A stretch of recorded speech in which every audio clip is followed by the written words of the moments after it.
Hello students, स्वागत है आपका एमसीएस क्लासेस में। इंडियन हिस्ट्री की हमारी सीरीज चल रही है। ठीक है, लास्ट टॉपिक था हमारा बोधिसत्व। आई होप आपको ये लेक्चर पसंद आया होगा। बोधिसत्व आज हमारा इस चैप्टर का अंतिम लेक्चर है, लेक्चर 13। ठीक है, क्या है तीर्थंकर? तीर्थंकर है क्या? सबसे पहला प्रीलिम्स का क्वेश्चन आएगा, तीर्थंकर किस धर्म से संबंधित शब्द है?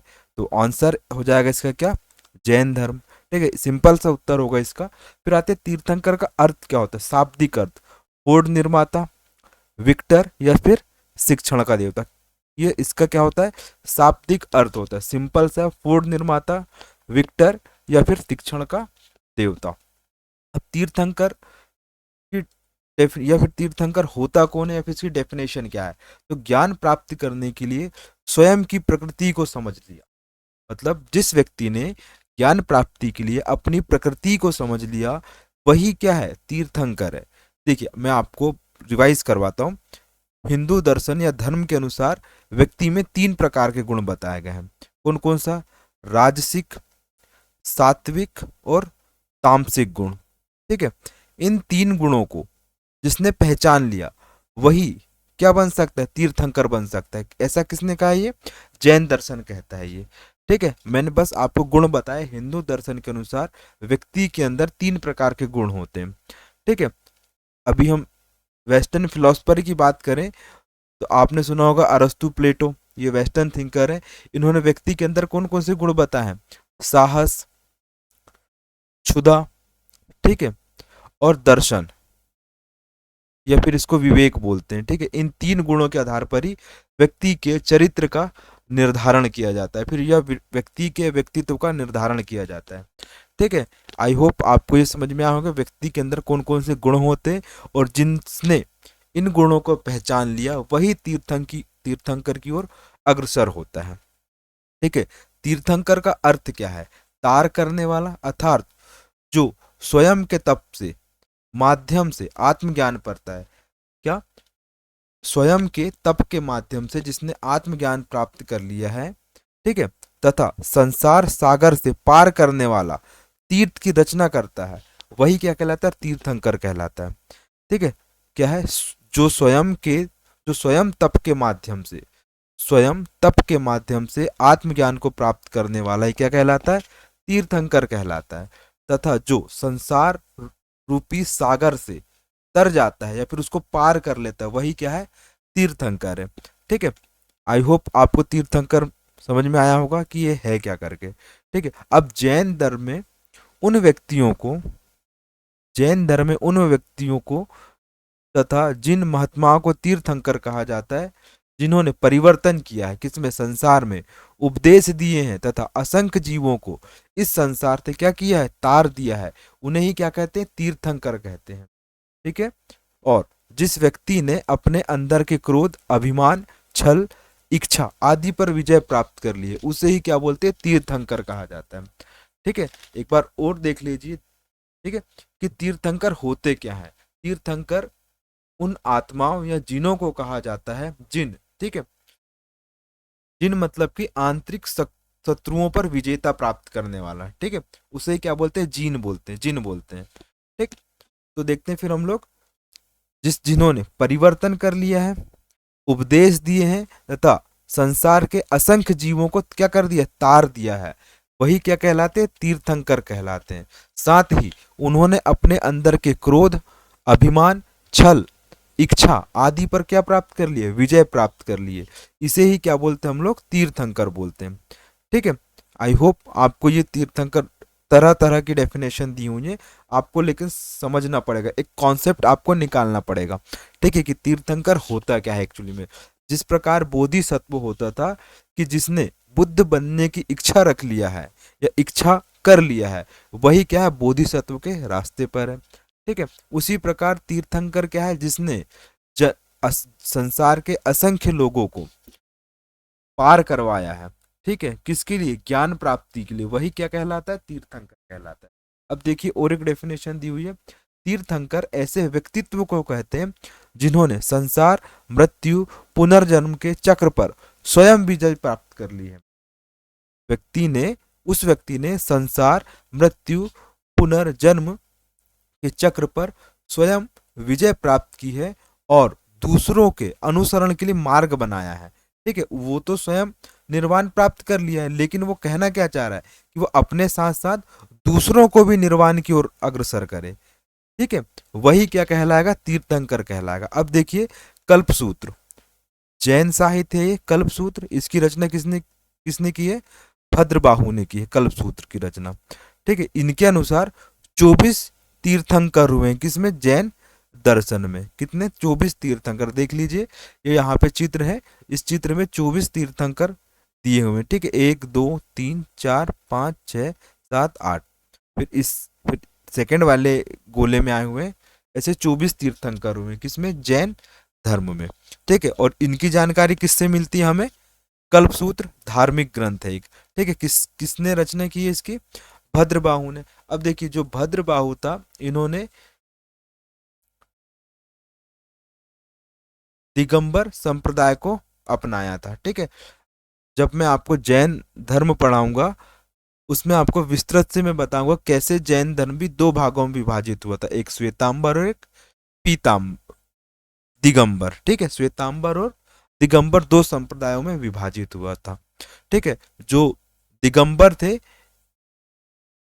वो किसके अनुयायी थे, वो भद्रबाहु के अनुयायी थे, और जो श्वेतांबर थे वो स्थूल भद्र के अनुयायी थे, जिन्होंने श्वेत वस्त्र धारण कर लिया था, जबकि दिगंबर वाले जो अनुयायी थे वो निर्वस्त्र रहते थे। ठीक है, तो भद्रबाहु ने ही कल्पसूत्र लिखा है और कल्पसूत्र में ही 24 तीर्थंकरों का वर्णन है।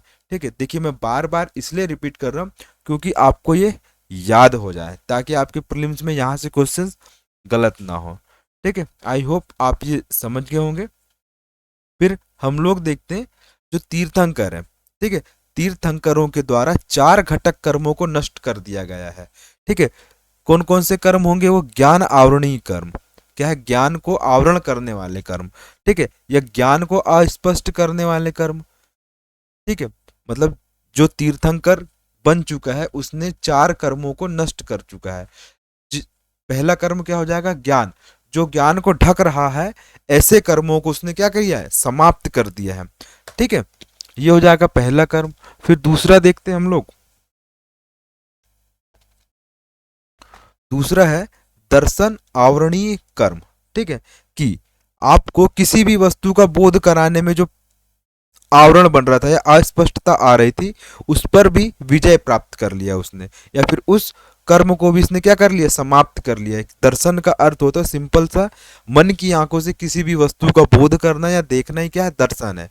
और उस पर जो बाधा उत्पन्न होती थी उसको तीर्थंकर ने क्या कर लिया, नष्ट कर लिया है। तो वो कौन सा कर्म हो जाएगा, दर्शन आवरणीय कर्म। ठीक है, फिर तीसरा कर्म है मोहनीय कर्म। कौन सा कर्म है, मोहनीय कर्म। अब मोहनीय कर्म क्या करता था, भ्रम की स्थिति उत्पन्न करता था। ठीक है, जब आप सामान्य व्यक्ति होते हैं तो आपको मोहनीय कर्म यानी कि आपको अपने मार्ग से हटाने के लिए आपको तरह तरह की चीजें दिखेंगी, या तो आपको नींद अधिक आएगी, ठीक है, या फिर किसी भी वस्तु के प्रति आप अधिक आकर्षित होंगे, या फिर वो आपको मोह लेंगे। तो वही क्या है, ये भ्रम है। ठीक है, तो इस प्रकार के कर्म को भी विजय प्राप्त कर लिया या नष्ट कर लिया किसने, तीर्थंकर ने। और चौथा कर्म कौन सा हो जाएगा, अंतराय कर्म। कौन सा, अंतराय कर्म। अब ये होता क्या है, बाधा पैदा करने वाला। मान लीजिए आप किस परोपकार का कार्य कर रहे हैं और परोपकार के कार्य करते समय आपके पास में बाधा उत्पन्न हो रही है, या फिर आप अपना हित देख रहे हैं, मतलब स्वार्थ देख रहे हैं, तो ये भी एक प्रकार की क्या है, बाधा है। और इसी को कौन सा कर्म कहा गया है, अंतराय कर्म, मतलब आंतरिक रूप से स्वयं को सुख देने वाला कर्म। ठीक है, इसको भी उसने क्या कर लिया, तीर्थंकर जी ने विजित कर लिया या फिर नष्ट कर लिया है। तो इस प्रकार तीर्थंकरों के द्वारा 4 कर्मों को नष्ट कर दिया गया है, तभी वह क्या कहलाए, तीर्थंकर कहलाए। पहला ज्ञान आवरणीय कर्म, दूसरा दर्शन आवरणीय कर्म, और तीसरा मोहनीय कर्म, और चौथा कौन सा है, अंतराय कर्म। ठीक है, आई होप स्टूडेंट्स आपको ये 4 कर्म याद रखने ही हैं। ठीक है, फिर हम लोग देखते हैं नेक्स्ट। अब देखिए जो जैन तीर्थंकर हैं उनके जीवन की 5 प्रमुख घटनाएं होती है, और इन 5 प्रमुख घटनाओं को वो उत्सव के रूप में मनाते हैं, और इन्हें क्या कहा गया है, कल्याण या शुभ घटनाएं कहा गया है। ठीक है, तीर्थंकर जीवन की 5 प्रमुख घटनाओं का उत्सव बनाते हैं। ठीक है, तीर्थंकरों के द्वारा जीवन की 5 प्रमुख घटनाएं हैं, उनको वो लोग क्या बनाते हैं, उत्सव या फेस्टिवल, पर्व के रूप में मनाते हैं। और उन्हें ही क्या कहा इन्होंने, कल्याण या फिर शुभ की घटनाएं कहा है। ठीक है, और पहला शुभ कौन सा है, गर्भ कल्याणम। क्या है, गर्भ कल्याणम। इसका अर्थ है तीर्थंकर की आत्मा अपने जीवन से प्रस्थान करती है। तीर्थंकर की आत्मा अपने जीवन से प्रस्थान करती है और माँ के गर्भ में प्रवेश करती है। किसके, माँ के गर्भ में, माँ के गर्भ में प्रवेश करती है। आप नोट डाउन करते चलिएगा। ठीक है, क्या है गर्भ कल्याणम, क्या है, तीर्थंकर की आत्मा अपने जीवन से प्रस्थान करती है और माँ के गर्भ में गर्भ धारण करती है। ठीक है, तो ये क्या हो जाएगा, पहली घटना हो जाएगी। ठीक है, दूसरी घटना क्या हो जाएगी, या फिर दूसरा कल्याण क्या हो जाएगा, जन्म कल्याण। ठीक है, अब इसमें क्या है, तीर्थंकर की आत्मा का जन्म होता है। जैसे माँ ने गर्भ धारण किया, 9 महीने के पश्चात वह जन्म देती है। ठीक है, बालक बालिका को। ठीक है, तो ये वही बोल रहा है ये कि तीर्थंकर ने क्या ले लिया है, या फिर तीर्थंकर की आत्मा ने यहाँ पर जन्म ने ले लिया है, तो वो इसका भी क्या बनाएंगे, उत्सव के रूप में मनाएंगे। ठीक है, और तीसरा कल्याणम क्या है, दीक्षा कल्याणम। ठीक है, दीक्षा, दीक्षा का अर्थ होता है संसारिक संपत्ति को वो त्याग देती है। मतलब कि जो आपने अपने गुरु से ज्ञान प्राप्त किया और ज्ञान प्राप्त करने के पश्चात आपने अपने संसारिक जीवन को त्याग दिया है और आप क्या बन जाते हैं, भिक्षु बन जाते हैं। ठीक है, क्या बन जाते हैं, भिक्षु बन जाते हैं।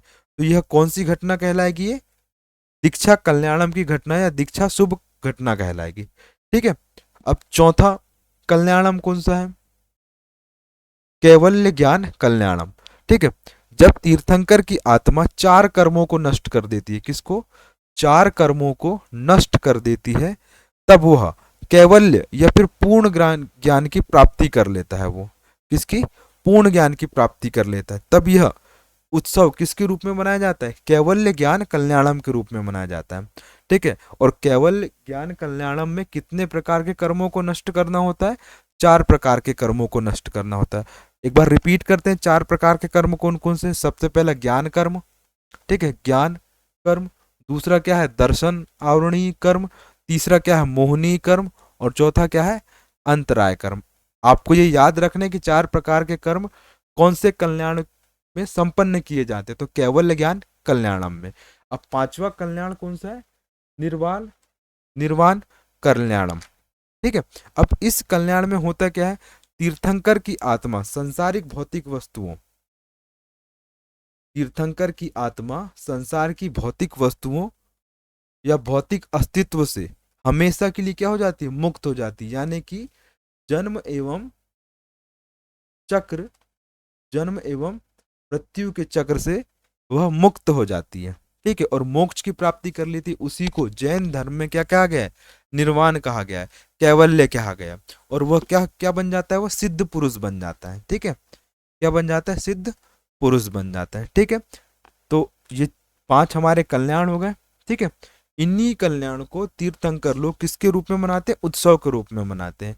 आई होप आपको ये समझ में आया होगा। एक बार फिर से देखते हैं, गर्भ कल्याणम, माँ के गर्भ में प्रवेश करना, किसकी आत्मा, तीर्थंकर की आत्मा। फिर जन्म कल्याणम, इसमें तीर्थंकर की आत्मा जन्म लेती है। दीक्षा कल्याणम, संसारिक वस्तुओं से या फिर संसारिक जीवन से वह त्याग कर वो क्या बन जाता है, भिक्षु बन जाता है। तो वो कौन सा कल्याणम होगा, दीक्षा कल्याणम। और चौथा क्या है, कैवल्य ज्ञान कल्याणम। इसमें वह 4 कर्मों को नष्ट करके क्या प्राप्त कर लेता है, कैवल्य ज्ञान की प्राप्ति कर लेता है। ठीक है, और 5वां क्या है, वह तीर्थंकर की आत्मा संसारिक भौतिक अस्तित्व से हमेशा के लिए क्या हो जाती है, मुक्त हो जाती है। जन्म और चक्र के मरण से मुक्त हो जाती है और वह निर्वाण की प्राप्ति कर लेता है। वही क्या है, निर्वाण कल्याणम है।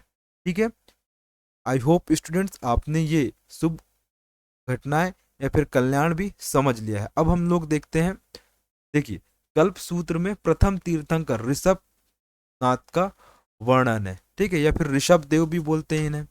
ठीक है, जिनका क्या है, जिनका वर्णन आपको ऋग्वेद में भी देखने को मिलेगा। ठीक है, ऋषभनाथ, आईएमपी पहले तीर्थंकर है ये।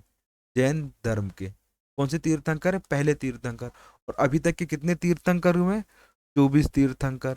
24वें कौन से थे? महावीर जैन थे। 23वें कौन से? पार्श्वनाथ। ठीक है। और दूसरे कौन से? अजित नाथ। मैं आपको सीक्वेंसली बताऊंगा। ठीक है। अब देखते हैं कल्प सूत्र में प्रथम तीर्थंकर का तीर्थंकर ऋषभ देव का उल्लेख है। अब तीर्थंकर है क्या? ठीक है। बिना तीर्थंकर तेव नामना नार्थो उपदेश नमः। ठीक है। क्या है? बिना तीर्थंकर तेव नामना नार्थो उपदेश ना। ठीक है। बिना तीर्थंकर के पुण्य नाम कर्म के तत्व उपदेश संभव नहीं है। ये किसने कहा है? आचार्य विद्यानंद ने। क्या कहा है? बिना तीर्थंकर के आप ऐसे कोई भी पुण्य कार्य को नहीं कर सकते और ना ही आप किसी प्रकार का उपदेश दे सकते हैं बिना तीर्थंकर के। ठीक है। आई होप आपको ये तीर्थंकर समझ में आया होगा। देखते हैं अब हम लोग 24 तीर्थंकरों की लिस्ट। ठीक है। सबसे पहले तीर्थंकर है कौन से? ऋषभनाथ, जिनका प्रतीक क्या है? सांड है। ठीक है। आपको प्रतीक चिन्ह याद करना, एग्जाम में पूछते हैं। दूसरे तीर्थंकर कौन से हैं? अजीतनाथ, जिनका क्या है? हाथी। तीसरे कौन से? संभवनाथ, घोड़ा। अभिनंदन नाथ, बंदर। ठीक है। सुमतिनाथ, सारस। पद्म प्रभा, पदम। सुपार्श्वनाथ, स्वास्तिक। चंद्रप्रभा, अर्धचंद्राकर। पुष्पदंत, मगरमच्छ। शीतलानाथ, श्रीवत्स। श्रेयांसनाथ, गेंडा। वासुपूज्य, भैंस। विमलनाथ, सुअर। अनंतनाथ, बाज। धर्मनाथ, व्रज। शांतिनाथ, मृग। कुंथुनाथ, बकरी। ठीक है। फिर क्या है? अरहनाथ, नंदाव्रत।